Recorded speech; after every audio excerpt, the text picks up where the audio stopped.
Hi guys, it's Amy, and you found Amy Loves Crochet. I want to thank you so very, very much for clicking on any of my videos. I really do appreciate your time. I am so happy to be here. I am so excited. I missed you guys so much. It feels like forever since I have recorded a video. As you guys know, I kind of made a little spiel about my time not being my own and not being able to record when I need to record or things like that. So I've got some finished projects stacking up for you, but this video is about my vacation trip. I do have a bit of a yarn haul to share with you as well, but otherwise it's just chit chat about my vacation. So if you were looking for some finished project inspirations, as I like to bring to you sometimes, that's not this video. This video is just to chit chat about my vacation because it's so much up here. And once I get rid of it up here by telling you guys all about it, then I'll be able to move on and think about my other videos about my finished projects that I can share with you. So, where did we go and what did we do? A little tiny bit of backstory. If you guys remember, our anniversary was in the first week of July the 9th. And we were all ready to go take this trip, this RV trip, and take our fifth wheel out. And we had some truck issue with the AC and the overheating of the engine and blah, blah, blah. Long story short, the RV park was, Teresa was the owner of the RV park that we stayed at called Missouri RV Park Campground. It was in Mountain Grove, Missouri, and it was a very nice little park. And she was so kind to move our reservation. Initially, we called and said, well, we're not going to make it on the first day of our reservation, but then we'll come to the next. We were supposed to be there on a Friday. We said, well, we'll come on Saturday or something like that. I don't remember. It was a couple weeks ago now. And she was really good to do that shift. And then when we found that, the truck was not going to be finished in time, we were not going to be headed out for this trip, I called her again and she was so kind to just move us like 3 weeks ahead. So I had another week off of work because my kids went on vacation to Florida and took the grandkids, so I didn't have any babysitting duties. So I took off a full week from work. My last day, I worked on Thursday, and then normally I'm off Friday, Saturday, Sunday, go back to work on Monday, but I had that entire week off as well. So today's Saturday, tomorrow Sunday, next day's Monday, I got to go back to work. It's been so nice to be off for so many days, but I got to get back to work. So anyway, so she was really, really good. Teresa was really great in moving our reservation up, so we didn't lose any money on our, on the RV park itself, which was fantastic. And then, knock on wood, the truck issue was settled very simplistically, and we've got really, really great mechanic shop that we deal with. They've had a lot of vehicles from us, so they get a lot of business from us, and they treat us really, really well. So they jumped right back into it, fixed what we thought was wrong or whatever, what they didn't do right in the first place, and everything was fine, and we didn't have to pay any money there either. So vacation got, moved up, but there was no cost for us involved in that. Additionally, though, my son's car died, like dead, like kaput. So he sold that to a record for $200, and he's been using my car. So the fact that we had him using my car and the truck was out of commission, we had like one car for 3 people. It was a little bit, crazy right there for a little bit, but we got through that. So we go for vacation. We left on Friday. Again, check-in was at 1 o'clock. And it was only less than 3 hours drive. So we didn't, get up at the crack of dawn to go, which was, relaxing. We just kind of went casually. And then my son, with them going out, they went to Florida for a week. He had to take the cats to the other in-laws' place to be watched and blah, blah, blah. So we babysat the kids for a few hours in the morning because he couldn't fit both car carriers and child seats in the car. So he had to do some switching, and so we didn't even leave until 3. I think we didn't even leave until 3. So I jotted down some notes. If you see me referring to my notes for things that I wanted to chit chat about or let you know about, I'm kind of crazy. I write down like a whole itinerary I've got like, what are we going to do for breakfast, lunch, and dinner? I've made notes. I'm cuckoo like that. So, especially if you go to a place and then you don't really have good internet. And so, you know, if you didn't do any research ahead of time, or then go sit at a Starbucks or whatever where you're going to get good internet, then that could be a problem for you as well. So I like to be, you know, completely ready to go with my list of what I'm going to be doing and so forth. So we ate breakfast at home. We ate lunch at home. Okay, so we get there and it's, you know, into the 6:30s time frame, you know, close to 7 before we even get like parked and set up and get everything going. And so we went and found this little pizza place. Now we're already staying in a little tiny town that's like this big, and there was even a little smaller town like to the other direction. And so we went there and had some barbecue chicken pizza that was delicious. It was so good. When we walked into the place, the pizza smell had such a nostalgic play for us. You know, there's a place called Shakey's, and we always just thought that it was like our local pizza place. But now when people start talking about nostalgia, I hear that they had Shakey's like in more places than just in my city. So if you know Shakey's Pizza, you know. And when we walked in this place, it smelled just like Shakey's, and my husband and I both just stopped and looked at each other. It was like, this is gonna be a good pizza. So we had that, and the staff was very nice. You know, a lot of places when you're in a city or whatever, you get charged for a cup, even if you're not getting a drink, you know, a soda, they'll charge you if you want a cup for some ice or just for some water or something. And she gave me, and I asked for some ice because we didn't have any ice in our RV yet, and it hadn't been long enough to freeze the water to make ice. So, so she let me take a big cup of ice from the machine, which I loved. That was awesome for me. So the next morning, we got up and we ran to Walmart to get, you know, any type of supplies that we were going to need for eating supplies or whatever for inside the RV. We like to do a combination of eating out and, you know, cooking in the RV, or just having pastries in the morning or whatever. And so we were having some issues with water again.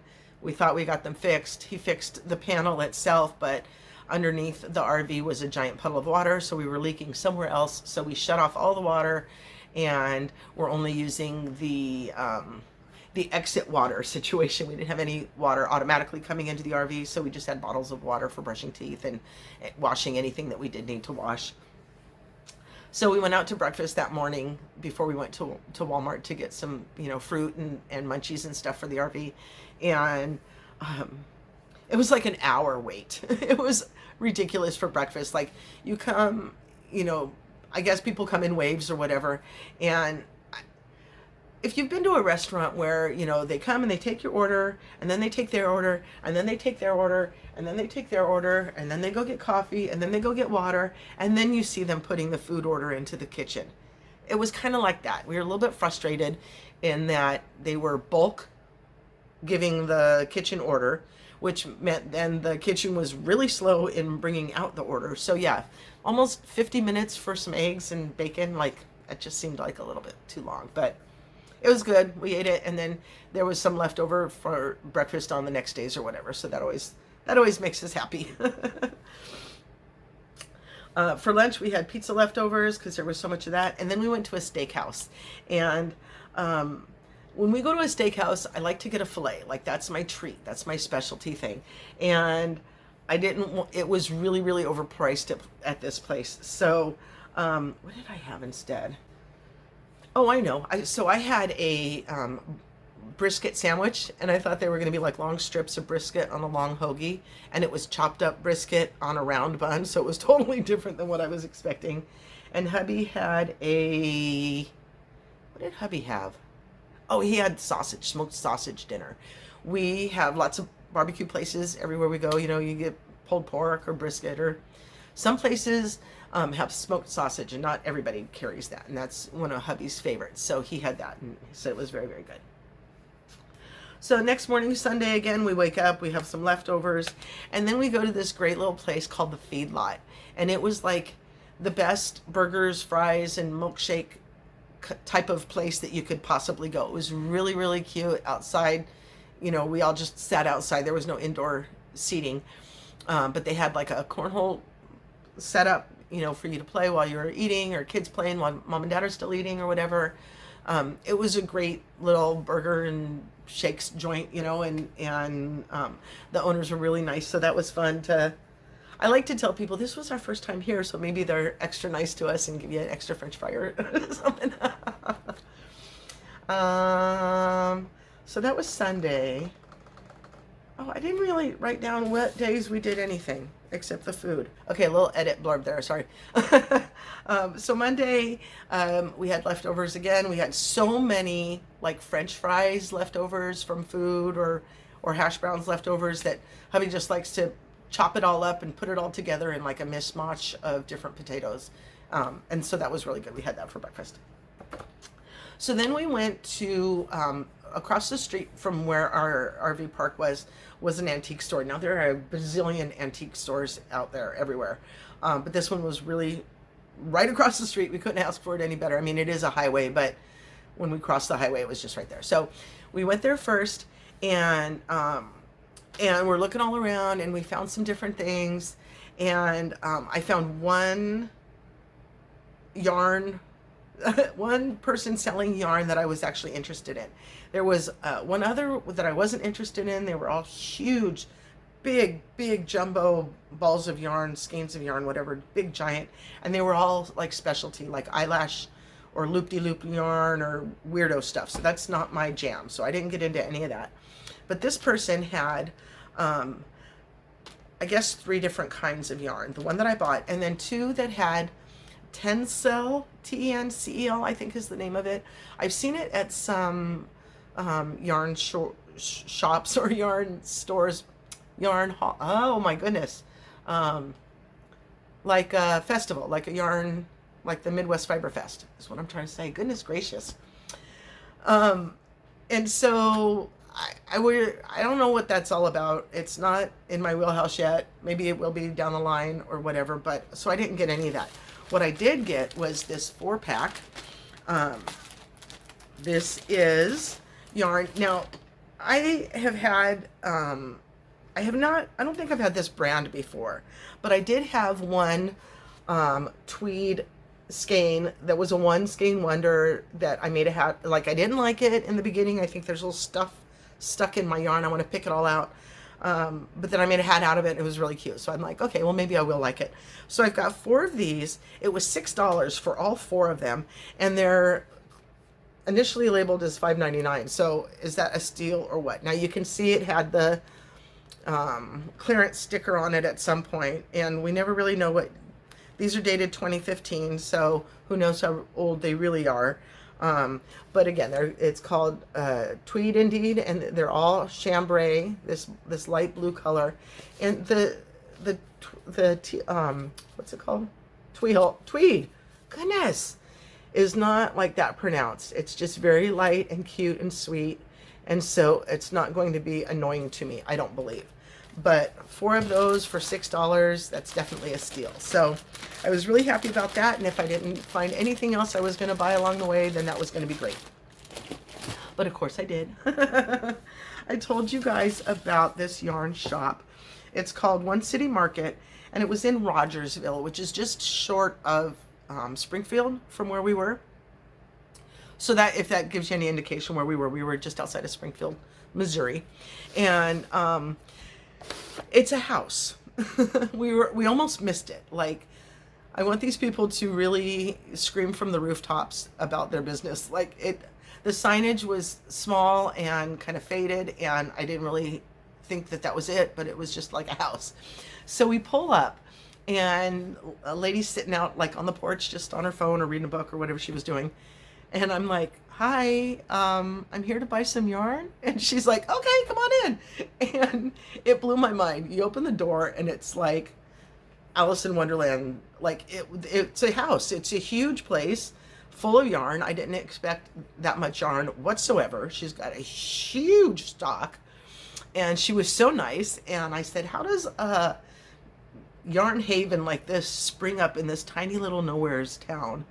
And she's like, yeah, well, I was retired and hubby thought I should, do my true calling or something like that. I don't remember what she said, but she bought it as, she bought some, I think she said she bought the whole street. Like her and her daughter bought multiple houses and they're all rentals, but this one could not be refurbished for a rental. So she made it into a yarn shop instead, something like that. It was amazing. She had so much yarn in there. And if you know me at all, you know that I want to buy a brand that I have not seen before. So she had, a lot of other types of yarns that I'm not necessarily interested in. But of what I was interested in, she had quite a bit of my Treasure Goddess yarn. She had lots of different weights and fiber content. She had tons of Malabrigo. She had, I know there was a lot of others that I've seen before. Maybe I don't have any right now. But there were others that I was familiar with. So what I was not familiar with, the very first one that I saw, now I'm going to warn you guys, the labels have bad words on them. So I don't want to say them, and I don't want to make a big deal out of, covering up a bad word, but every yarn label had this word on it because she's being snarky, and it's cute and it's fun, and I'm a grown-up and I can handle it. I just don't want, issues with videos. So she had a whole bunch of these in all different colorways, and it must have been also like in different time frames because the label wasn't always the same as each other. But so it's there. This is the first one I'll show you. A whimsical wood yarn company, and it is Pixie Toes sock yarn. It's 463 yards, a 75 superwash and 25% nylon. Now look at how beautiful. Can you even stand it? Okay, so this one, I'm sure because of the blue, just like Elsa's dress, this one's called Frozen, and then the bad word. I don't want to make a big deal out of it, okay? It says, because life is too short to buy poopy yarn. So this one, I'm gonna say it in such a way, the bad word is never greener on the other side. So the grass is greener on the other side. This one is take out the GR. Cute. Look at how beautiful. I love this one. It was unwound. It was like loosey-goosey on the bottom. So you can see how the color is up here when she wrapped it. So then this is me rewrapping it later because it came out. But you can see that gorgeous, yeah, it says neon gorgeous bright as this. It's beautiful. And the green is so solid, such a great green. I don't want to cover up my colors here. Here. Look how beautiful that is. Absolutely beautiful. So the grass is never greener on the other side, and this is called Frozen Grass. So those were my first two. I'm not going to put them together. These are all both one skeins, but to see, 463 yards is a good amount of yarn. I love that. So sometimes when we get a single skein of fingering, it's like closer to 400. So I feel like I really got a good, and they were only $26. So that was a really good deal for me. I appreciated this one very much. I don't know in what order the rest of what I saw I purchased, so I'll just grab it right here. This one's called Alexandra, The Art of Yarn, Double Knit Sister. If you've known this label before, I have not, so that was new to me. And here is that guy. It's going to be 75 and 25% nylon for 463 yards. And we got a color changer here. Look at how beautiful. She had a handful, maybe 6 different colorways of this. And so that's the one that I picked up. Again, it's fingering. It's kind of funny that it's such a tiny little cake, but it is very, very nice and little twisty yarn there. So this one, the colorway is called Lilac. And then this next one I have seen before, but I didn't buy it before. And so I can't remember if this is exactly the yarn that I saw before or not. These are Zauer balls. These are, the labels are in German. From what I can see here, I'll just show you that. So these were $13.50. I bought 2 of them. So for 50 grams, it says that they are 150 meters. So Premier, it's not in English, folks. I can't read it all. I think it is German. But yeah, I thought they were, it's virgin wool, and they were called Zauer balls before, but maybe I'm confusing them with something else. Maybe I'm confusing them with something else. So I got 2 of those, and I really thought they were the Zauer balls, but now I'm getting confused. Maybe I'm thinking there's something else.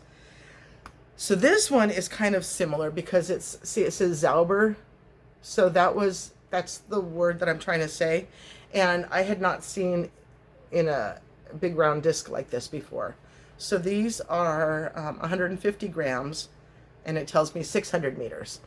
So you can see a tiny little bit of halo here, but otherwise just gorgeous, gorgeous colors. I love when it's like the blue and the purple together right there. So this was another one that there was a whole bunch of different colorways, and I kind of had to decide which one I wanted. But you know me, I usually go with blues and greens. I can't help it. There's blue in everything I bought. I can't help it. I try to help it. Blue here too. Now this one, you know, I had no choice. But so yeah, so it was really, really a nice little visit. Hubby stayed out front with the dogs, you know, enjoying the sunshine, and people driving by and waving at the dogs and saying how cute the dogs are and stuff. So we always love that. But that was my yarn haul for this trip. Also on the list to do, we were going to, there's a Bob Ross historic landmark.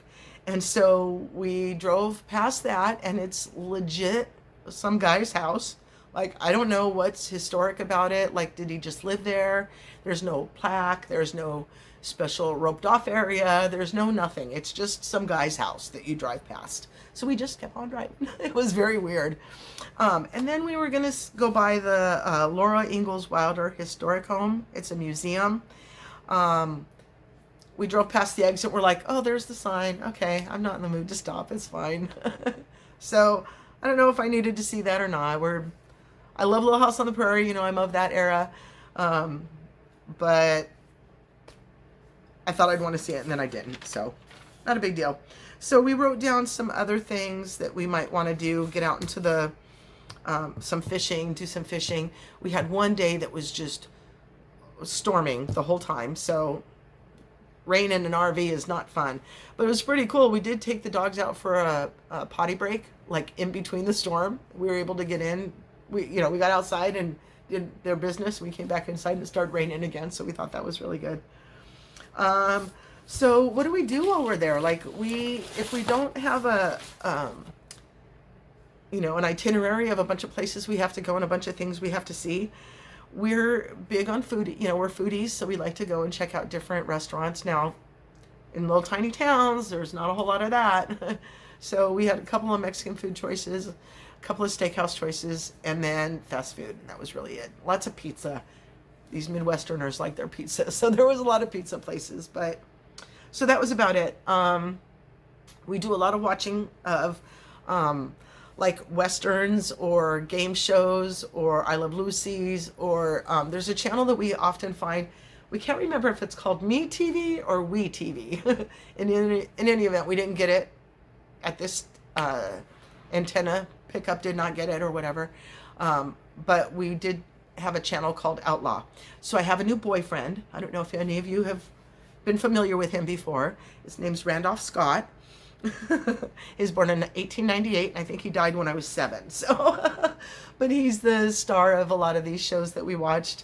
Some other ones that we really enjoyed were Charles Bronson. And so when we're watching these and we see somebody, we're like, hey, that's that guy, We always love to see, how they started out, what shows they were in before. But so Charles Bronson was in it, my new boyfriend, Randolph Scott. Anthony Quinn, of course, John Wayne, Angie Dickinson. My husband was not familiar. He kept going, is that the Murder, She Wrote? No, that's Anna Lansbury. James Garner. And then, yeah, Dean Martin. That one kind of blew me away. I mean, I know him from the Rat Pack, but I never knew he was in any Westerns. So that was really funny to see Dean Martin in a Western, for me anyway. So we were on the end of a row, And some of the comment or the reviews that were left were complaints that some of the park or a majority of the park are permanent residents. Why should that matter? We didn't care. We saw a lot of fancier type of RVs that we've seen before. We saw a lot of like porches set up, you know, who cares? I don't care if you live there forever. It's not my business.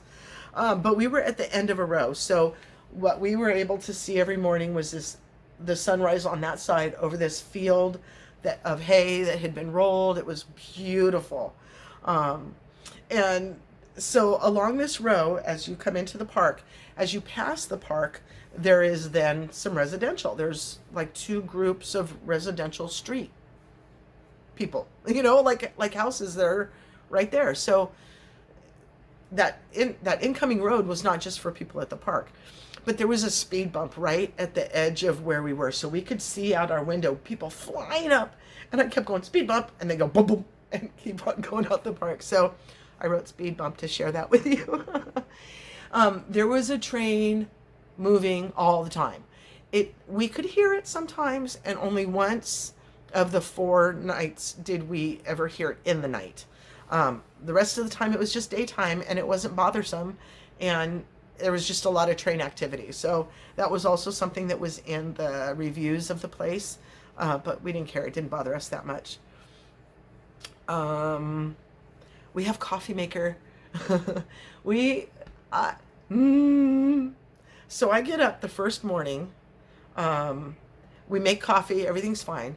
The next morning when I get up, he's not up early. I'm up first, and I go to make coffee, and our stupid coffee maker is broken. And so I'm having a toot. Like we need to discover, what's the word? When you're hungry and it makes you hangry because you're hungry and angry or whatever. What is it when you don't have coffee yet in the morning? And he came out to talk to me, and he's like, "What's wrong with your face?" Because I'm like, rah, rah, rah, rah, "Where's my coffee?"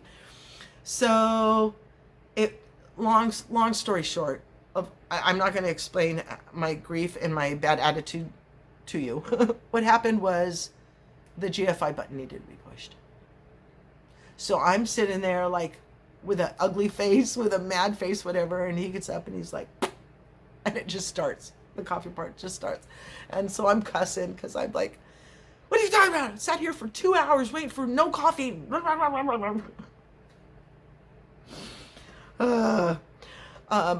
Do any of you guys have a dog who hunts?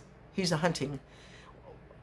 Our chocolate lab, Todd, will be laying there all quiet. Everything's like mellow. And a fly comes in the room, and he is smelling the air, and the tail's going a million miles an hour, and he's like finding, and once in a while you see him chomp at the air, and he got the fly. It was kind of funny. We used to watch a crab fishing show, Deadliest Catch. I know that's very popular. Everybody kind of knows about that show. But there's one that was new to us called Wicked Tuna. We ended up watching that one for a little while as well. And then we saw one Amish buggy, and I thought that, I've seen them before in my life. It wasn't the first and only time I've seen them, but it was pretty cool. It's been a little while since we've seen them. And some people think, "Oh, you got to go out to that big place out in Pennsylvania to see them or whatever." No, from what I understand, Springfield has a pretty big group of them. So that was fun, and I always hope that they're okay. It makes me nervous that they're going to get hit by a car. And so that was that. At the antique place, I am a big ice cream lover. I love my ice cream. And we've told you about going down to a place in Caledonia that has handmade ice cream. And I got their coffee, espresso with chocolate bits in it or something like that. It was delicious. That was another time. So then this time, this antique store that we bought some things at had a freezer of pre-packed pints of ice cream. And so hubby wanted to get one of that espresso one again, but it was wicked strong. I could not take it whatsoever. It was very bitter. I took one bite and was like, "Nope, I'm not eating any of that." So very, very surprising. Very big day in Amyville when I turned ice cream down. So, all right, guys, I've got ton of rambling out. Thank you so much for listening. If you're still with me at this point, I am going to list some pictures here at the end as I normally do.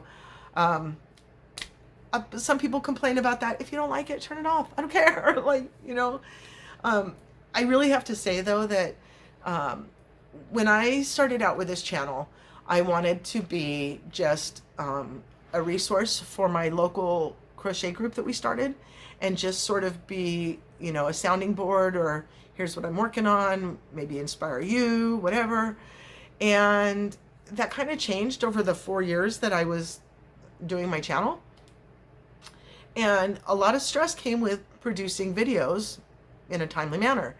Sometimes it's not as easy. And some people are on here to make videos. I am on here to share my crochet. So if I don't have crochet or can't get a video made, then that was really stressing me out. And I was trying to do other things, do other crochet content and stuff. But when I wiped myself of that stress over the last couple weeks, you know, when I told you that my time's not my own, I will upload when I can, I cannot tell you how freeing that was. I really made this channel be a stress point for me when I didn't. I mean, that wasn't ever the intention. And yes, there is something in me that says, you know, as I was trying to build this up so that it would give me an excuse to retire, or you know, support the fact that I want to retire from work and just do crochet stuff.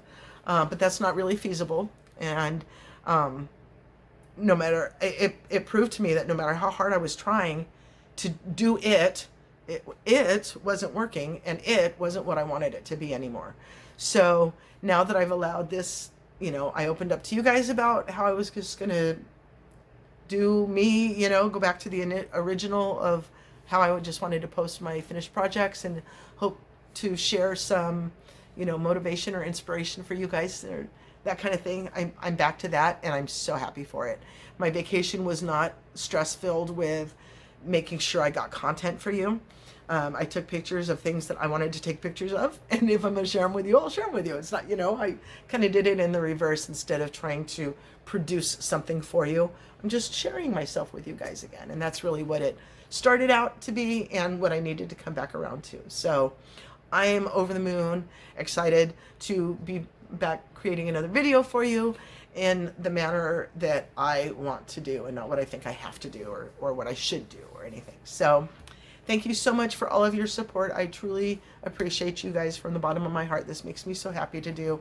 And I think I would still do it even if nobody was responding, but you guys are very responsive to me, so I thank you for that.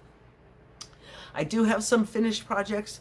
I will get some videos made for the finished projects, but I didn't need to get my vacation video out and get it off the brain so that we can move on to other things. Hope everybody's doing well. Thank you so much for coming to see me today.